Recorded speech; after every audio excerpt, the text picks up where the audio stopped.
At Team Toyota, now's the chance to build your next new Toyota exactly how you want it. So get the process started and reserve yours today. Or find a certified used Toyota or budget-friendly used car of any make. And if you're looking to keep your current vehicle safely on the road, they have a fast, friendly, and efficient service center. Need to fix that dent or make that bumper repair? The Collision Center can restore your car back to like-new condition. Or take your current vehicle to the next level with custom accessories like new rims, tint, and more.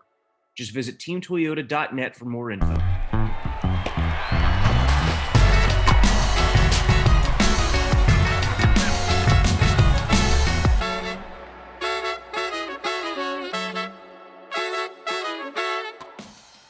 Hey folks, this is the Phillies Talk podcast presented by Team Toyota. Corey Seidman and Jim Salisbury here with you. The Phillies just finished off a 3-game series in New York. They were unable to complete the sweep Sunday night. It was a tight game, a 3-2 Mets win. And hey, Jim, the Phillies had exactly the situation they would have wanted in the 9th inning. Bryce Harper up at the plate, 2 outs, Harper representing the go-ahead run. But, I mean, he can't come up with the biggest hit in the game every game.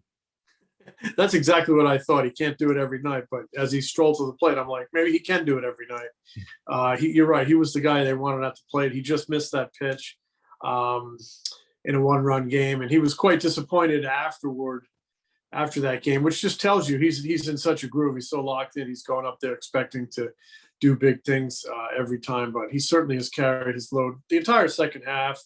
Right now, probably leading the debate in the National League over the MVP, at least if not leading. He's in that kind of 1-2, him and Tatis, a few others in the conversation.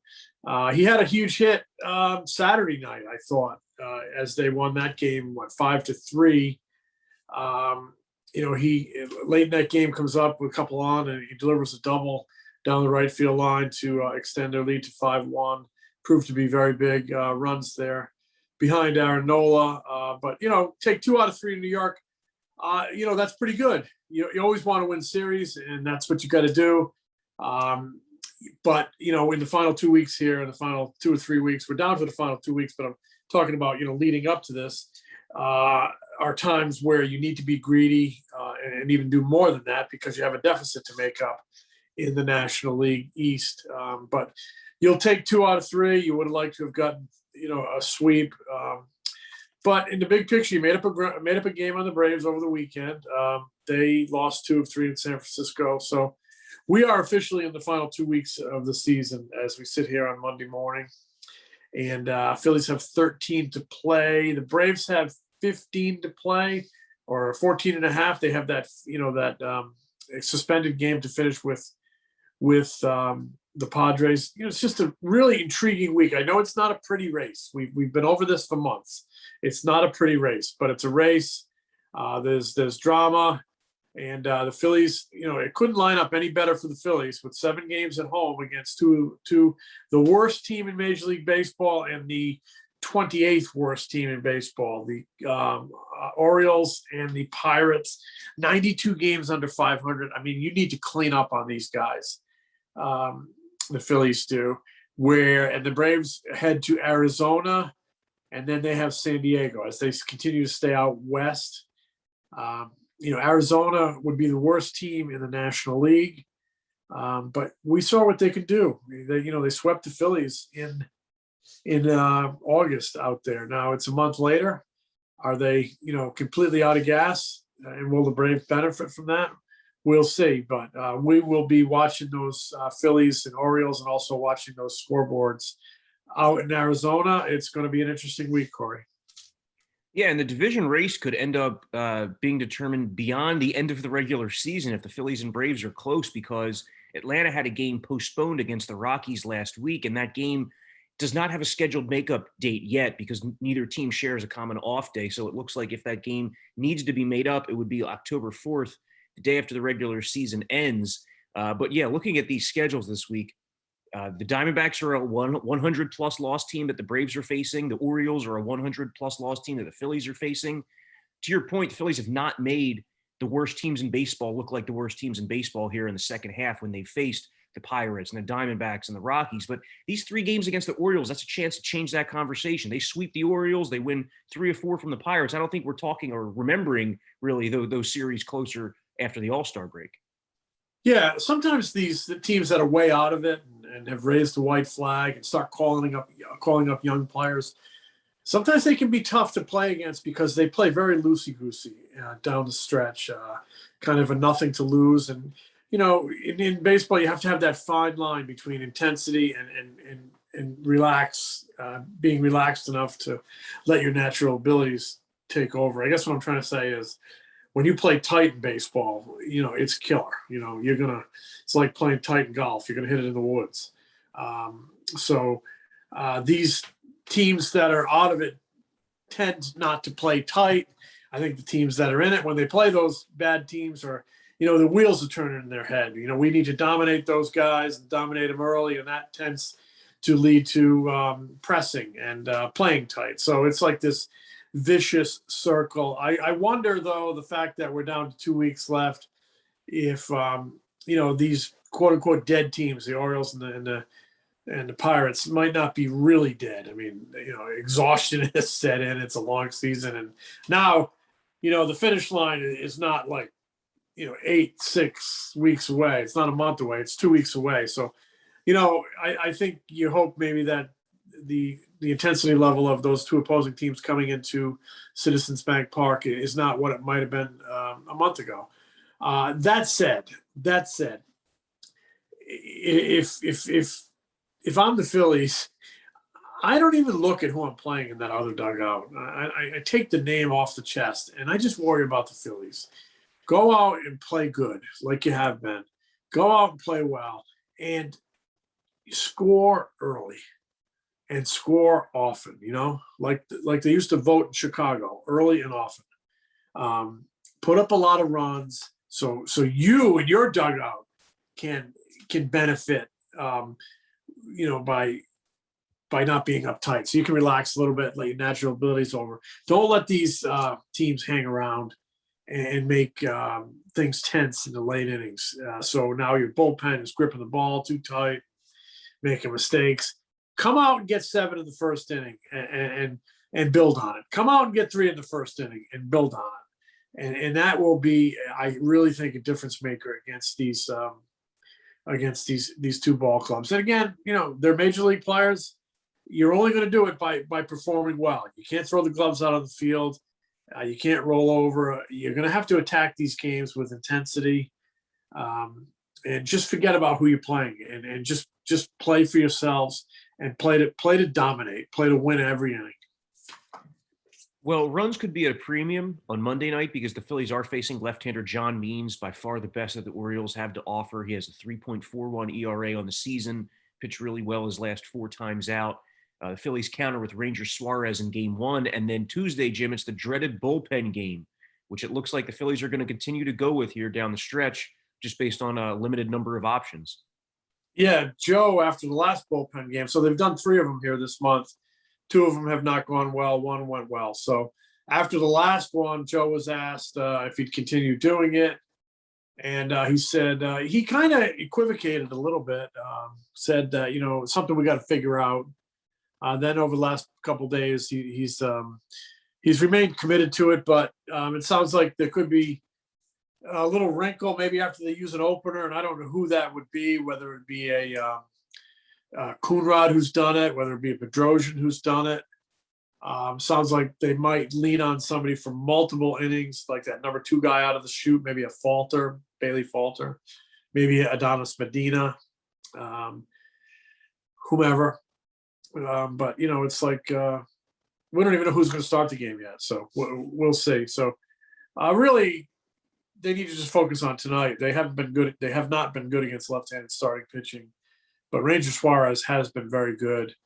I think I said this the other day. Regardless of what happens in this season, they have to come out of it feeling like they've found a real rotation building block in Ranger Suarez, a guy who's going to take the ball every 5th day for the coming years. So that's a good thing. But in the short term, he needs to pitch well tonight. They need to hit behind him. And I know John Means is quite good, but the Phillies need to Need to go out and win a ball game tonight. Really, it's at the no excuse time of the season. Really interested to see what the crowd looks like, given that we're into the school's back in session. We're into the Eagles season.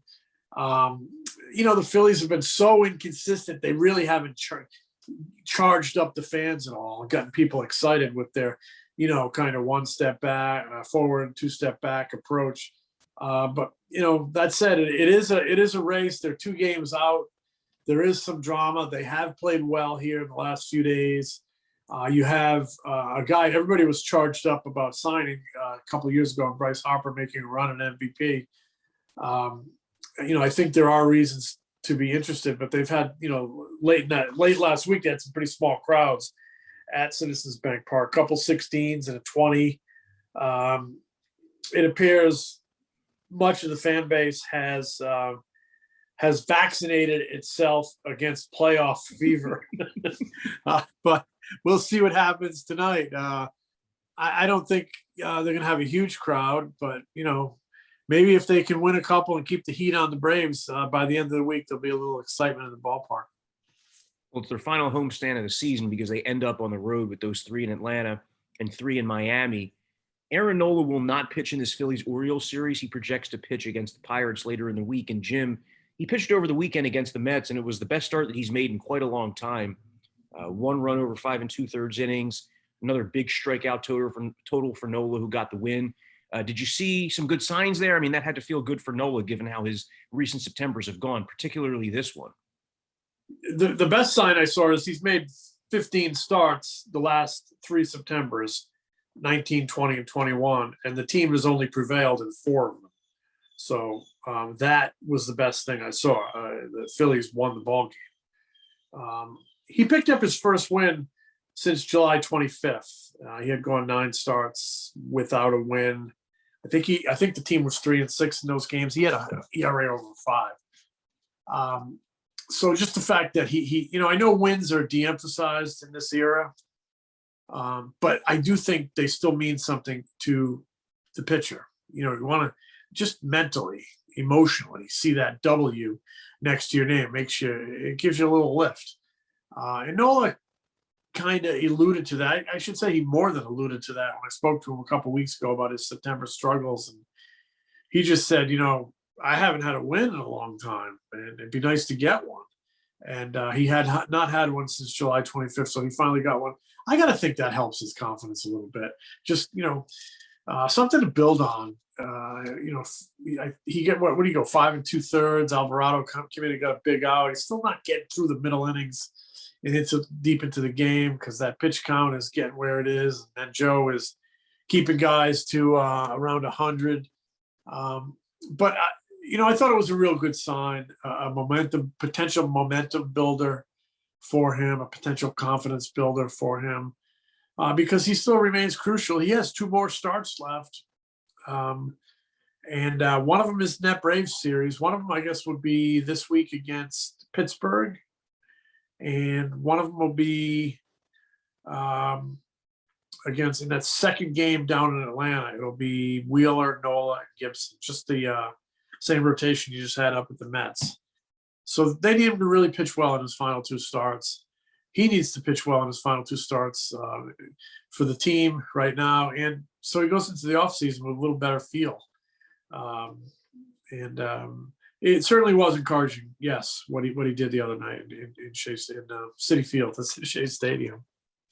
Seems difficult to accomplish all the things the Phillies are trying to do at once here. I mean, they're trying to win games. They're trying to keep their starting pitchers at around the 100 pitch mark. They're trying to make use of the bullpen every 5th day. And when you add all that up, I mean, it's going to tax the bullpen more than it's used to. I mean, Hector Neris has pitched a ton lately. The other night, Friday night, he was unavailable. And I looked at his recent game log, and since August 27th till that point, he had averaged less than 1 full day of rest between appearances, which means that he's often appearing in back-to-back or back-to-back-to-back games. Same goes for Archie Bradley, who warmed up, I think, 5 days in a row at one point this past week. Ian Kennedy's been used a lot. He was used in back-to-back games Friday and Saturday. So, I mean, it seems like this bullpen might be running on fumes here down the stretch. Yeah, no question. I think it is. You're on a real tightrope with pitching, both starting and relief. So your pitching staff is Probably exhausted. It's the time of the year. It's the unusual nature of the 2020 season. But it really speaks on the whole of an incredible dearth of overall pitching talent and depth in this system. They have not been able to bring enough reinforcements. So, your pitching staff going into the final 2 weeks of the season is not exhausted. So you're not using the bullpen every fifth day to get through, 9 innings, and that further taxes the bullpen. So just an overall lack of pitching depth in the system, and it has to go on, basically since the early 2000s, since like 2005. They have not drafted well. They have not acquired starting pitching well. They have not developed it. And you have to develop your own guys. You have to develop multiples and waves of pitching, as Matt Klentak said in his opening press conference. It was almost 7 years ago now, 6 years ago. He said you had to develop waves of pitching, and that was his intention. And even before that, they did not develop waves of pitching. His idea was right, but they haven't done it. And that's why, they're trying to stay in a pennant race here, or a playoff race, with an exhausted bullpen, with an exhausted rotation, and with a manager trying to keep guys at 100 pitches. It's a very difficult thing. It would be really, really good if they could score some big runs against these two ball clubs, Baltimore and Pittsburgh, this week, to just ease the pressure on the pitching staff. So every pitch is not a trip through the meat grinder. But that's the time of the year, and that's baseball is not football, where it's violent and it's in that way. It's not hard hitting, but it's grueling in its own way every day for 6 months, and then for the good teams every day for 7 months if you get to the postseason. And we're seeing how grueling it is right now. We're seeing how much they miss Zach Eflin. We're seeing how much they miss Rhys Hoskins. They've had injuries to key people. They've been poor defensive team all season. Bullpen has blown a lot of saves. Bullpen has broken their heart often, and yet they're still in it. So that's product of a poor division that nobody's taken hold of. But I'm going to be watching over these final 2 weeks. How about you? Of course. I mean, staying on the theme of not having enough starting pitching and the player development issues, there's been a lot of turnover lately in the Phillies player development operation, the minor league operation. There was another move this past week. What can you tell us about that? Yeah, so in the past month, they have moved on and intend to replace really their top 3 player development officials. Assistant General Manager Brian Minetti is no longer in that role. He oversaw scouting and player development. Josh Bonifay, the director of player development, has assumed a new role, and just over the last few days, they parted ways with Chris Truby, who was a longtime member of the player development staff as an instructor and a minor league manager. Most recently, the minor league field coordinator. That's the guy who kind of heads up the hands-on instruction and in the organization, oversees that. So you've moved on from your top 3 minor league officials in the course of a month. So clearly Dave Dombrowski is reshaping that thing. I anticipate there will be more changes. Dombrowski and Sam Fuld, the general manager, are interviewing candidates to be the next farm director or director of player development, whatever you want to call it. Really a crucial position, because it's the biggest hole in this team's swing. It's their biggest weakness. Drafting and developing homegrown, difference-making talent. It was the reason they won the '08 World Series, because they had a great run in those areas leading up to it. And it hasn't been pretty lately. Brian Barber is in his second year as a scouting director. And I kind of include him under the under the category of the reshaping. He's only been here 2 years, so I look at him as a new piece, going forward as part of this remake. And I think he's had, his first draft, they only picked 5 guys because of the pandemic. It was a different kind of a draft. But, all signs look like he had a nice draft this year in 2021. I like the fact that they've picked up 2 big power arms at the top of the rotation in his 2 drafts. So I feel good about where they're going under him, and I'm curious to see what they're going to do on the player development side. Clearly seems to be a lot of work that needs to be done down there. Dombrowski has admitted that because they just haven't, brought the players, the difference makers to the major leagues. Not just this year, not just last year, but not enough of them over the last handful of years, where you're looking at difference makers here in the pennant race in 2021. So those changes are ongoing, and we'll see which way they go. With that position of farm director, they're looking for somebody who kind of can blend traditional player development methods with some of this contemporary stuff that we see. And, I'm not sure whether they're looking for an experienced candidate, but I kind of think they should be, and we'll see where it goes. Yeah, that blend is something that like every team talks about, but it seems like it's pretty hard to actually figure out, right? It seems like teams either lean too far one way or the other, and seldom actually hit that sweet spot of using their scouts and using the eye test while also using all the data that's available. Yeah, I don't think it should be difficult to blend. You just need the right kind of air traffic controller in that farm director's position. And you have to realize that every player is different. Some really benefit from the new technologies and data. Some can really absorb it and implement it on the field. Others can't. Others are old school. They're repetition guys. They need 100 ground balls a day. They need their swings. They need positive reinforcement. They need to do it over and over. So everybody's different. And I think that's where it starts, is really realizing every pupil is different.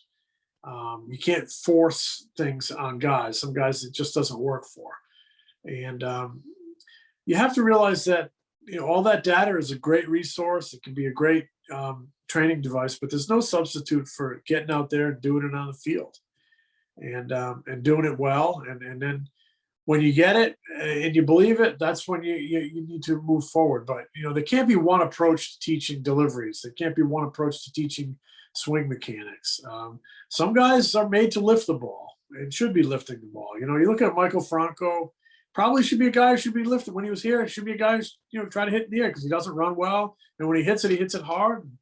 But there are other guys who need to be have the swing that they've used their whole life, the swing that got them into pro ball, and they need to have that line drive approach. So there's no one way, and I think the ideal farm director is the guy who can realize that and develop a staff of instructors that can do it more than one way, who won't just beholden to one way of doing things, because these are different times. And if you don't use the data and the technology, I think you're silly. I think you should use every resource available. But that, emergence of data and technology doesn't mean you push aside tried and true ways of coaching and instructing that have worked for decades upon decades in this game.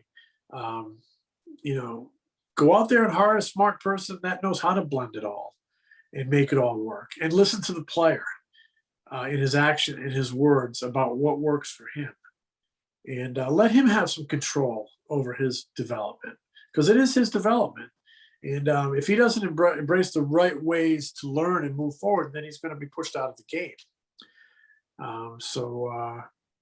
It's a crucial hire down there, and it's a crucial department that needs to get a lot better, because you can't just sign Bryce Harper.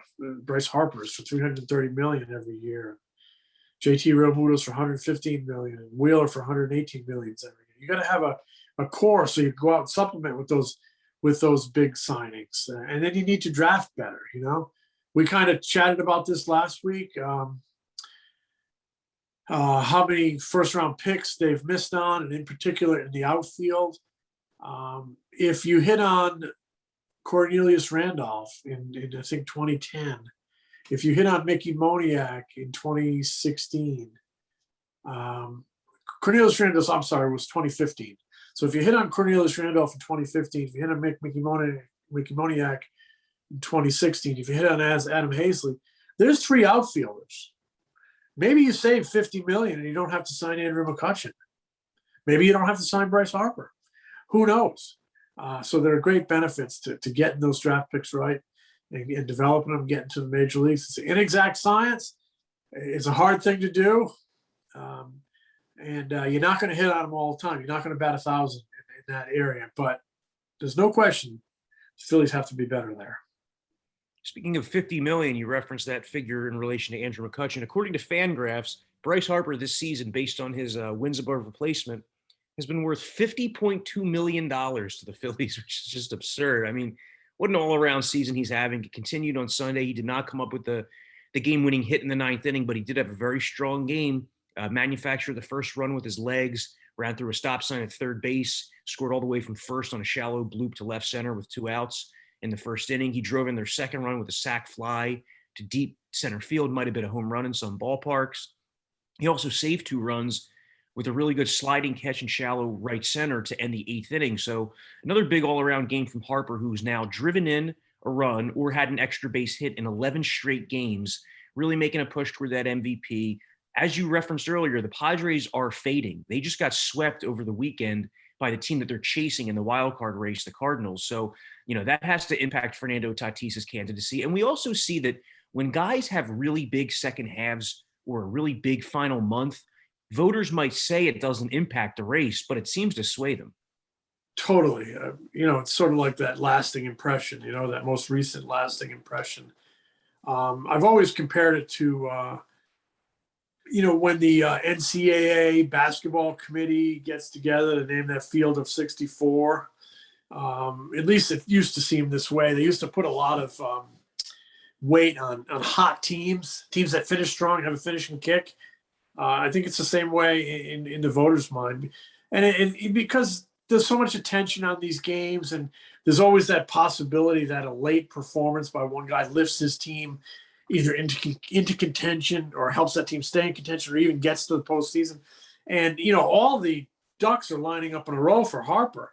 They haven't had a winning season in 9 years. They haven't been to the postseason in 9 years. They need to get to the postseason. If he gets there, they're going on his shoulders. So, yeah, that's going to all resonate with voters. And the numbers back it up. The performance backs it up. He's having these transcendent performances. He had one the other night in Philadelphia with 2 walks, 2 doubles, and a 3-run home run against the Cubs. You sprinkle in that consistency. You mentioned that string of extra base hits and RBIs, and then you have that 1 or 2 transcendent games, and then the other biggest MVP gets in a fight in the dugout or a disagreement in the dugout with one of his teammates, and it's just not a good look, and then you get swept. I guess it wasn't the pitching coach's fault there out in San Diego. They fired the pitching coach. I guess I don't think he's the reason all their pitchers got hurt. He's certainly not the reason they're collapsing. But that was a team that was really built to win the World Series. They've never won a World Series, and they had a lot of good vibes going for a while. It was in a tough division. Now they got I think the same record as the Phillies, who what we talk about all year is how are they in it? So not a good run in San Diego. I don't know what's going to happen out there after the season. I would imagine a lot of changes. I wonder if they will take a page out of the White Sox book and even the Astros book and go with a veteran manager, a guy who just knows how to keep that ship sailing. When you get all that talent, on the boat, now you got to keep it, sailing in the right direction. Keep it sailing toward the sun. You know what I mean?